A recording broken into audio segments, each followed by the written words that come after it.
అందరికీ మనసులో ఉంది కానీ బయటకు అడగలేకపోతున్నారు. సో మీ ద్వారా మీ ద్వారా వచ్చింది కాబట్టి ఖచ్చితంగా నేను అడ్రస్ చేస్తాను. Thank you.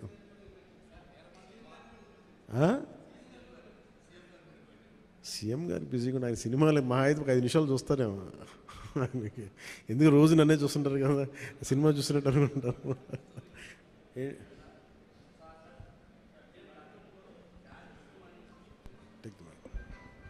Hello hello Johnny సినిమాని గతంలో మీరు డైరెక్ట్ చేసి ఆ టైంలో కొంత ఫ్లాప్ అనే ఇబ్బందికరమైనటువంటి వాతావరణాన్ని కలిగించుకున్నారు. ఈ సినిమాలో మీరు లాస్ట్ క్లైమాక్స్ మీరే డైరెక్ట్ చేశారని చెప్పేసి చెప్తున్నారు. దానికి అప్పటికి ఇప్పటికీ ఏంటి ఎలాంటి చేంజ్ మీరు గమనించారు? అలాగే అంటే నేను జానీ నిన్న కూడా చెప్పాను. అంటే నాకు ఏమనిపించిందంటే ఒక సినిమా తీసేటప్పుడు చాలా నలుగుతూ ఉంటాయి. నేను చెప్పేది సినిమా అనేది ఒక్కటే కష్టపడేది కాదు, ప్రతి ఒక్కటే ఈవెన్ ఒక చిన్నపాటి ఉపాధి శ్రామికుడు కూడా కష్టపడతారు, యుద్ధం చేయాలి పట్టుకోటి కోసం. సినిమా ఏంటంటే చాలామంది డబ్బులు చాలా గ్లామరస్గా కనిపిస్తుంది ఫిల్మ్ ఇండస్ట్రీ. దానికి నేను ఒక చిరంజీవి గారు లాంటి అన్నయ్య ఉండి నేను సక్సెస్ఫుల్ అయిన యాక్టర్గా ఉండి ఖుషి తర్వాత వరుసగా విజయాల తర్వాత కూడా ఒక జానీ అనే సినిమాని నేను డైరెక్ట్ చేసేది ఆడకపోయిన వెంటనే ఒక 5 రోజులు 10 రోజులు నెల రోజుల తర్వాత ఫస్ట్ షో పడింది, ఇది బాగలేదు అనగానే వెంటనే మొత్తం ఫైనాన్షియర్స్ డిస్ట్రిబ్యూటర్స్ అందరూ నా ఇంటి మీదకి వచ్చేసారు. మాకు డబ్బులు రావట్లేదు, ఇప్పుడు ఏం చేస్తామండి.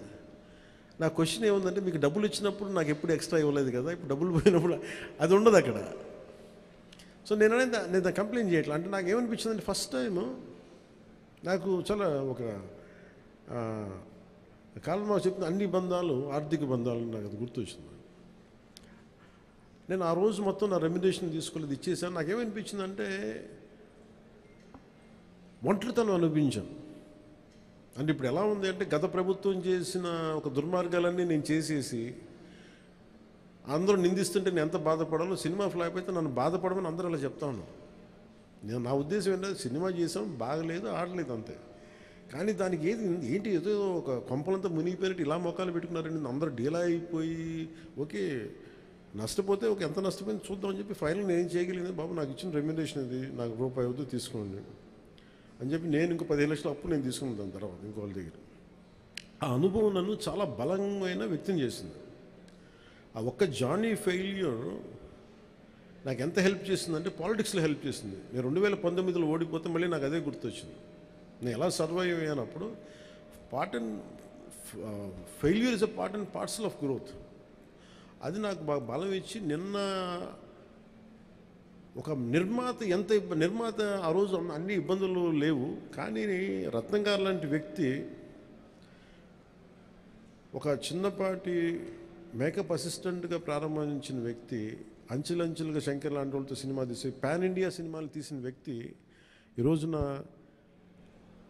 సినిమా రిలీజులకి ఇబ్బంది పడుతూ ఉంటే నాకు అనిపించింది చాలా బాధేస్తుంది. ఇది నాకు అందుకే నేను దగ్గరుండి ఈ సినిమాని ప్రేక్షకుల దగ్గర తీసుకెళ్ళాలనేది నిర్ణయించుకున్నాను. సో నాకు అందుకు అనిపించింది అన్నమాట. అందుకని నా జానీ అనేదాన్ని ఎందుకు వచ్చిందంటే ఇంత ఫీబుల్గా ఉంటారు. అంటే మనీ దగ్గరికి వచ్చేటప్పటికి అందరూ నువ్వు చస్తావో పెడతావో తెలియదు కానీ మాకు ఇలా కట్టాలి ఒకసారి ఇర్లాజికల్గా ఉంటుంది. సో అలాంటి సమయంలో నాకు ఆయన అండగా నిలబడాలి. అందుకని that's reason why I quote. అందుకని క్లైమాక్స్ ప్రత్యేకించి నేను ఎందుకు చెప్పానంటే అప్పుడు నేను కొన్నిసార్లు నేను బుల్డోస్ చేసుకుని వెళ్ళాల్సింది, కొన్నిసార్లు రైట్ నిర్ణయం మన మనసుకు తెలుస్తుంది యాజ్ అ ఫిల్మ్ మేకర్గా. కొన్నిసార్లు పక్కన వాళ్ళు మాటలు నేను అసలు ఎప్పుడు పక్కన వాళ్ళ మాటలు విన్నాను. కానీ ఈ ఫిల్మ్కి వచ్చేటప్పటికి ఈసారి ప్రత్యేకించి ఎట్టి పరిస్థితుల్లో నేను పాలిటిక్స్లో ఉన్నాను, సినిమాలు బాగా చేయడేమో అన్న సందేహం ఎక్కువ మందికి ఉంటుందని చెప్పి ప్రత్యేకించి శ్రద్ధ పెట్టి చేశాను. సో క్లైమాక్స్ కూడా ఎందుకు చేశానంటే నేను చాలా సంవత్సరాలు అయిపోయింది యాక్షన్ కొరియోగ్రఫీ చేసి, రియల్ లైఫ్లో వీళ్ళతో గొడవలు పడుతున్నాను, సినిమాల్లోనే యాక్షన్ కొరియోగ్రఫీ చేశాను. సో ప్రత్యేకించి ఆ particular episode it's close to my heart. చిన్నప్పుడు ఎప్పుడు పుస్తకాల్లో చదువుకున్నాం, హిందూగా బతకాలంటే జిజియా పన్ను కట్టాలి. సో ఆ బాధ ఏదో ఉండిపోయినట్టుంది ఎక్కడో. సో అది ఆ వెంటౌట్ తీసుకున్న అవకాశం దొరికింది, ఐ యూజ్డ్ ఇట్ అంతే. సార్ మనం చూసుకున్నట్లయితే లేదు తీసుకుంటాను సార్, అన్నీ బాగుంటే తీసుకుంటాను. మనం ఈ మధ్యకాలంలో చూసుకున్నట్లయితే నిర్మాతలకి కొంతమందికి మాత్రమే థియేటర్లు ఉండిపోయినాయి, వేరే వాళ్ళ సినిమాలకి ఇబ్బంది పడుతున్నారంటూ కూడా కొంత కాంట్రవర్సీ వచ్చినటువంటి పరిస్థితి సినిమా పరిశ్రమ విషయంలో. అదే రేట్ల విషయంలో కావచ్చు, థియేటర్స్ దాని విషయంలో మీకు కూడా అలాంటిది అంటే థియేటర్స్ సరిగ్గా లభించకపోవడం కొంత నిర్మాతలు ఏమన్నా ఇబ్బంది పెట్టే అవకాశం ఉంటుందా గతంలో లాగా? అది ఎప్పుడు అలా పెడతారని నేను ఎప్పుడు అనుకోను. ఎందుకంటే థియేటర్స్కి ఫీడింగ్ కావాలి, బేసిక్ సైన్స్, అది ఎవరు అలా చేస్తారు నేను అనుకోను. కానీ ఒకసారి కొన్ని అనుకోని పరిస్థితులు వస్తూ ఉంటాయి, అది కొంచెం పెద్ద మనసు వదిలేయటం అంతా.